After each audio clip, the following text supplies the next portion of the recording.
ఈ సినిమా ఉంది యాక్చువల్లీ. అంటే పర్సెంటేజ్ సిస్టమ్ ఆల్రెడీ ఉంది. పర్సెంటేజ్ ఇస్తేనే ఆడతాం క్లియర్‌గా చెప్పారు.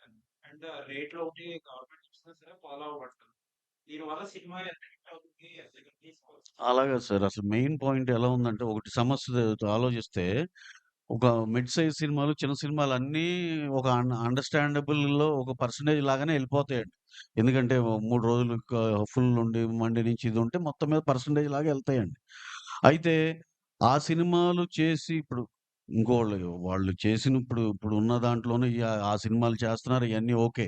కానీ పెద్ద సినిమాలు ఎవరి దగ్గర ఉన్నాయో, మీ దాంట్లో నాకు షేర్ కావాలన్నట్టుంది. ఏంటంటే వాళ్ళ దాంట్లో పర్సెంటేజ్‌లకెళ్ళిపోతుంది. అదోకే. పెద్ద సినిమాలో నాకు షేర్ గావాలి అన్నట్టుంది. ఇదెక్కడ అన్యాయం?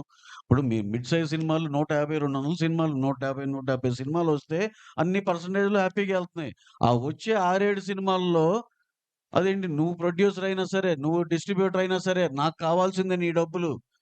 ఇదెక్కడ అన్యాయం?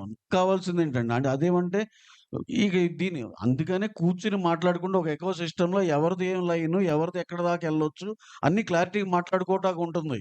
ఇప్పుడు దీని తర్వాత మా ఈ 'ఫౌజీ' ఉన్నాయి. ఇంకా పెద్ద సినిమాలున్నాయి. మీరు ఇంటెన్షనల్‌గా ఇబ్బంది పెడదామా అన్నట్టుంది గానీ, ఇదొక సమస్య ఉంది. దీన్నొక సొల్యూషన్ చేసుకుందామా అన్నట్టు ఏమి అనిపియట్లా మరి.